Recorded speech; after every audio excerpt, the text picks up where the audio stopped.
नमस्कार। देखिए, मैं पिछले वीडियो में आप लोगों को सूर्य के बारे में पढ़ा चुकी हूँ। जो सूर्य है, सूर्य के बारे में मैं सारे बता चुकी हूँ। इसका व्यास कितना है, इसका मास कितना है, इसका तापमान कितना है।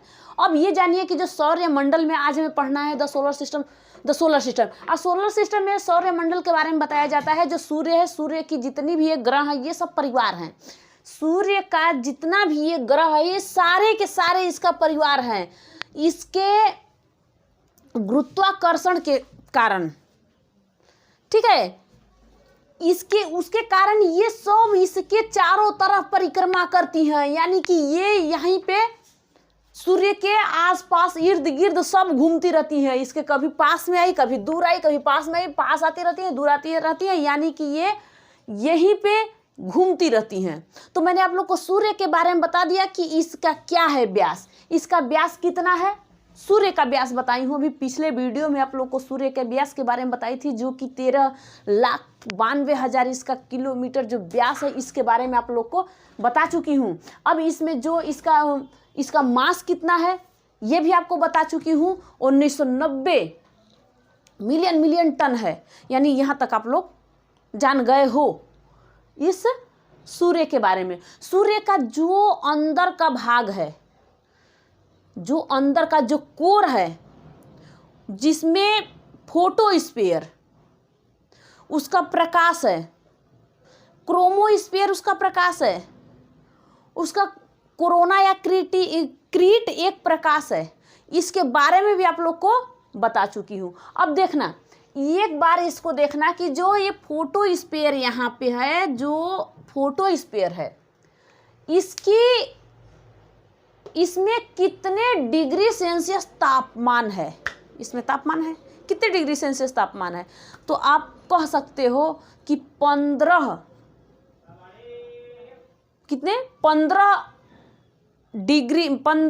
मिलियन डिग्री सेल्सियस है। इसमें बहुत ज़्यादा सेल्सियस है भाई, इसमें बहुत तापमान है। क्यों?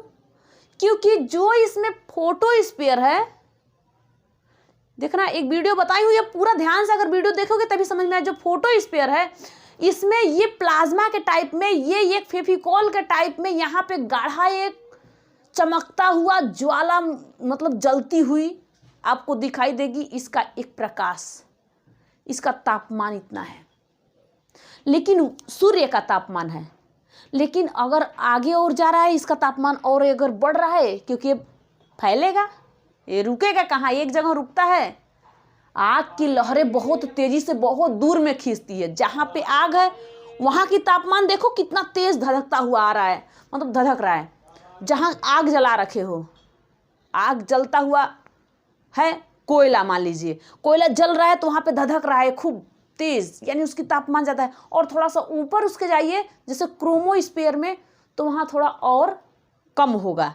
तो जब कम होगा तो तब इसका कितना होता है क्रोमोस्फीयर में, तो इसका क्रोमोस्फीयर में तापमान हो जाता है 6000 डिग्री सेल्सियस। अब यही आगे बढ़ता है तो कोरोना और क्रीट, ये सब हमें दिखाई देता है सूर्य ग्रहण के समय। ये आपको इसमें बता चुकी हूँ। आज मुझे मेन चीज बताना है कि बुध और शुक्र के बारे में। पृथ्वी, मंगल, बृहस्पति, शनि, अरुण, वरुण, ये 8 ग्रह हैं। इन 8 ग्रहों के बारे में हमें यहाँ पे पूरा फाइनल करना है। एक बात देखिए, सबसे नजदीकी ग्रह सूर्य से सबसे नजदीकी ग्रह बुध है। अब कोई अगर बार बार देता है कि सबसे गर्म ग्रह, तो अरे भाई, जब सूर्य के पास बुध ग्रह है तो क्या ये गर्म है? नहीं, ये दिन को गर्म होता है, रात में ठंडा या माइनस डिग्री पे चला जाता है। ठीक, माइनस पे चला जाता है ये बुध। तो आज हमें यही जानना है कि क्यों शुक्र जो है, क्यों शुक्र ग्रह ज़्यादा गर्म ग्रह है, और क्यों बुध ग्रह पास में होते हुए भी बहुत ठंडा ग्रह है। यहाँ पे ये भी जानना है। तो अब बताइए, इसका तो मैं बता दी, इसमें क्रोमोस्फीयर, फोटोस्फीयर, कोरोना, क्रीट, ये सब आपको बता दी हूँ। इसका मास, इसका व्यास, इसका द्रव्यमान जो भी है, इसका सब कुछ बता दी। इसका तापमान, इसमें हाइड्रोजन कितने हैं, इसमें हीलियन कितने हैं, इसमें कार्बन कितने हैं, इसमें हाइड्रोजन से हीलियन में देखो ये संलयन होता है। हाइड्रोजन कितने हैं, इसमें हीलियन कितना है, इसमें ऑक्सीजन कितना है, इसमें कार्बन कितना है, ये सब सूर्य के बारे में आपको बता दी हूँ। अब मुझे ये दो जो बुध ग्रह है और शुक्र ग्रह है इसके बारे में आप लोग को बताना है। तो देखिए जो बुध ग्रह है ये सूर्य से नज़दीकी ग्रह है, सबसे नज़दीकी ग्रह, सूर्य से नज़दीकी ग्रह भाई बुध ग्रह, मरकरी ग्रह है।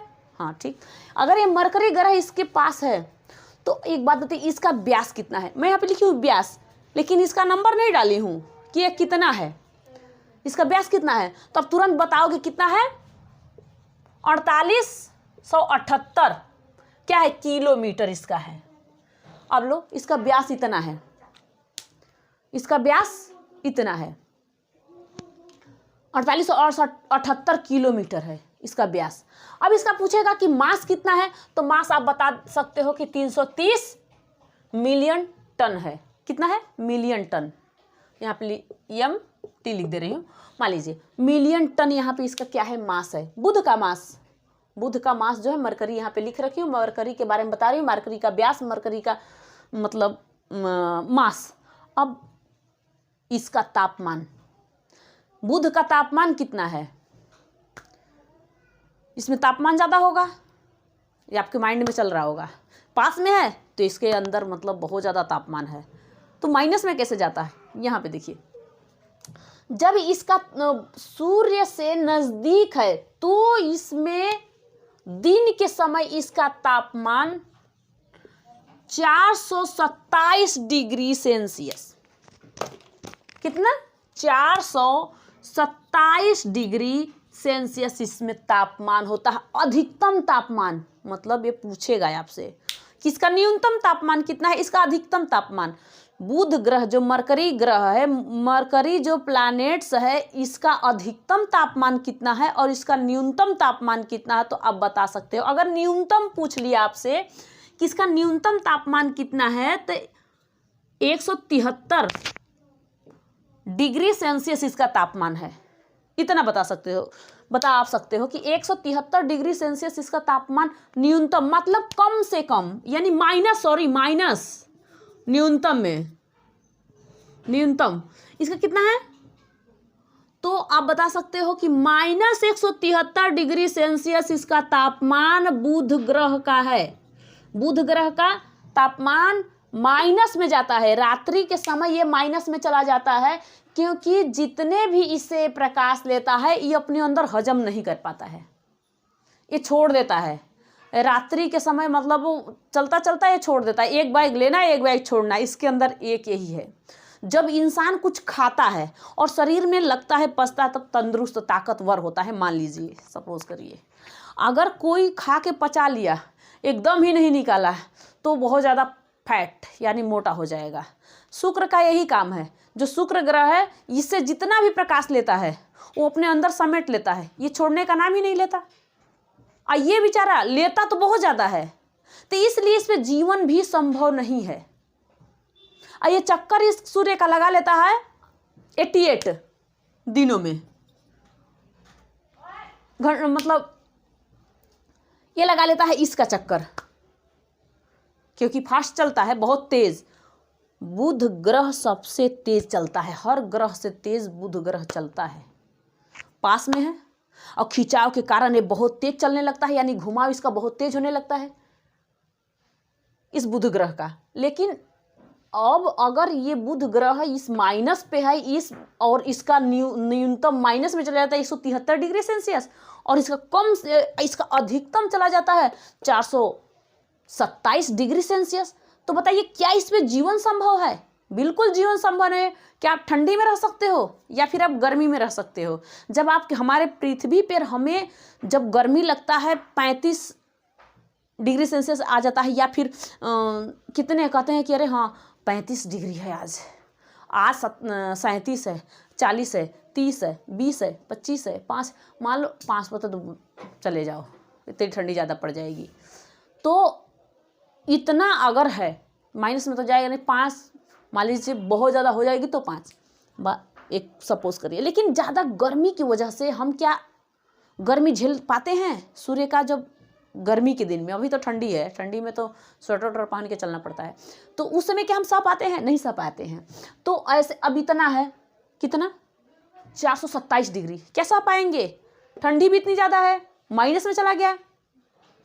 तो इसलिए यहाँ पे जीवन संभव नहीं है। जो लेता है वो छोड़ देता है। जितनी प्रकाश इस सूर्य से लेता है, बुध ग्रह इसको दे देता है, कहता है चल तू अपना ले ले, क्योंकि मेरे को अब नहीं चाहिए, ये अपना चल तू ले ले, क्योंकि इसके अंदर इतना क्षमता ही नहीं है कि पचा ले।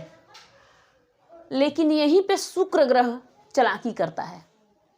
चालाकी क्या करता है कि यहाँ भी जीवन संभव नहीं है। चालाक तो है, लेकिन इसके यहाँ भी जीवन संभव आप नहीं कर सकते हो। कैसे नहीं कर सकते हो? क्योंकि ये जो शुक्र ग्रह है, ये ग्रह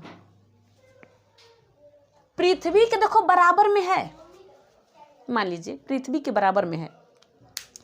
अब इस ग्रह का जो व्यास है, इस ग्रह का व्यास कितना है?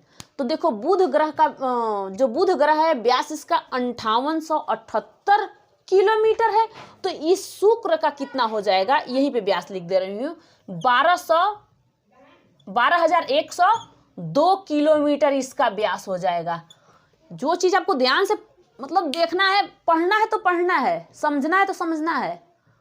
अब इससे कैसे पता करोगी? पता आप करोगे, क्योंकि मान लीजिए 48 2 50, यानी ये तो ज़्यादा ले लिया है, इसके पास और ज़्यादा इसका व्यास हो गया, इसका इतना व्यास ज़्यादा है, ये पृथ्वी के बराबर है भी तो इसका व्यास ज़्यादा है। अब इससे पूछेगा कि इसका मास कितना है। अगर इसका मास पूछ दिया, जो मास है, तो अब क्या बता सकते हो मास कितना है? तो ये भी 4870 है। 4870 कितना है? Million ton. कितना है? मिलियन ये टन है, क्योंकि यहाँ पे इसका मास 330 मिलियन टन था। 330 मिलियन टन बुध का था, लेकिन शुक्र का यहीं पे 4870 मिलियन टन आ गया। यहाँ पे देखना कितना है? 4870 मिलियन टन। अब आपसे पूछेगा कि इसका तापमान कितना है। भाई तापमान भी तो पूछेगा, तो आप तापमान क्या बताओगे इसका? कि 457 डिग्री सेल्सियस इसमें तापमान है। क्या यहाँ जीवन संभव है? नहीं है। क्या यहाँ ये इसके अंदर ठंडी है? बिल्कुल नहीं होती है इसके अंदर ठंडी। कहाँ से होगी? क्योंकि सूर्य से इतना ज़्यादा भारी मात्रा में ले लेता है और ले के भी पचा लेता है। ये छोड़ता ही नहीं है, छोड़ने का नाम नहीं लेता है कि नहीं इसका जो थोड़ा बहुत गैस बाहर कर दें, यानी छोड़ दें, इसका मतलब जो भी हम प्रकाश लिए इसे बाहर करें, नहीं, ये अपने अंदर पूरा समेटता रहता है। जितना मिले उतना ले लो, दो नहीं, ले लो। तो इसी को कहते हैं भोर का तारा, शाम का तारा। इसी को कहते हैं पृथ्वी का जुड़वा बहन। ये हम शुक्र को कहते हैं पृथ्वी का जुड़वा बहन। समझ में आया? तो आपने बुध के बारे में और शुक्र के बारे में समझ लिया। मॉर्निंग स्टार और इवनिंग स्टार, ठीक है। वीनस को कहते हैं, यानी कि शुक्र ग्रह को कहते हैं। वीनस को हम मॉर्निंग स्टार और इवनिंग स्टार। जब सूर्य शाम को डूबता है, यानी कि जब शाम को ये डूबने लगता है, मतलब अस्त होने लगता है पश्चिम साइड में, तो देखोगे कि अगर ये अस्त होता है तो उधर से ये दिखाई देता है, ये सामने दिखाई। ये अस्त क्या हुआ कि ये उठना शुरू कर दिया, यानी ये दिखना शुरू कर दिया, सामने दिखने लगता है। पहले आप लोग बाई चांस आप देखोगे एक बार बुध इस साइड में, पश्चिम साइड में, तो ये आपको दिखाई देगा। तो इस पे जीवन संभव नहीं हो सकता है। इतना यहाँ पे तापमान ही है कि यहाँ पे जीवन संभव मुश्किल है। ठंडी है नहीं। अब बताइए, मैं तो ये कहूँगी कि जो पृथ्वी है इसके पास उपग्रह है, और अपना उपग्रह इसका है, क्या नाम है उसका, जो चंद्रमा है, इसका उपग्रह है। तो एक बात बताइए, क्या बुध के पास अपना उपग्रह है? क्या शुक्र के पास अपना उपग्रह है? नहीं है। क्यों नहीं है? क्योंकि ये सूरज जो अपने तरफ खींचा के कारण इसे छोटे हैं, इसे बहुत छोटे, जिसका इसका उपग्रह है तो ये डायरेक्ट अपने में खींच लेता है। ये बुध और शुक्र का, यानी कि मरकरी और वीनस का जितने भी सैटेलाइट हैं। इस सैटेलाइट को ये सन अपने में खींच लेता है। इन दोनों के पास एक भी उपग्रह नहीं है, लेकिन अपनी पृथ्वी के पास, अपने अर्थ के पास एक उपग्रह जो है, इसका नाम है जो मून है, जो हम चंद्रमा कहते हैं, चंदा। तो चंद्रमा एक इसका क्या है, सैटेलाइट है। समझ में आया? अब बताइए, ये मंगल है। अभी हमें बृहस्पति का मास, मतलब जितना इसका मास क्या है, व्यास क्या है, इसमें तापमान कितना है, ये सब पढ़ना है हमें। बट मैं आपको ये बताना चाहती हूँ कि मैं इन दो के बारे में आपको अगर बता दी हूँ, जो मरकरी और वीनस के बारे में बता दी हूँ, इसके सैटेलाइट हैं नहीं है इसके बारे में बता दी हूँ, और जो अर्थ है, अर्थ के जिसमें हम रहते हैं, जिसमें हमारा जीवन संभव है, यहाँ पे हम रहते हैं, तो इस जगह पे अगर हम रहते हैं तो इसमें कितना इसका तापमान है ये भी देखना पड़ेगा। अब बताइए, ये जो क्षुद्र ग्रह हैं, छोटे छोटे चार अंदर के साइड में, इनर साइड में ग्रह हैं, 4 आउटर साइड में ग्रह हैं, तो आप बताइए, जब ये 4 अंदर साइड में है, 4 उस साइड में हैं, इनर आउटर, अगर पूछेगा भी तो बता सकते हो कि जो सूरज के इनर साइड में 4 ग्रह हैं उसका नाम क्या है, तो आप कहोगे कि मरकरी, वीनस, अर्थ, मार्स, बता सकते हो ना। तो ये क्या है, जैसे बुध, शुक्र, पृथ्वी, मंगल, ये 4 ई अंदर के साइड में ग्रह हैं। देखो, मैंने वीडियो अच्छे अच्छे बना के डाली हूँ, अगर आप लोग देखोगे तब समझ में आएगा ना। तो ये अंदर के साइड में है। अब ये उल्का पिंड, यहीं पे एस्टेरॉइड, ये सब हैं, क्षुद्र ग्रह हैं, पुच्छल तारा है, कॉमेट, मतलब ये सब हैं। यहाँ ये सब पृथ्वी पे गिरती रहती हैं, इस पे भी गिरी है, इस पे भी गिरी, यानी सब पे उल्का पिंड गिरती रहती हैं।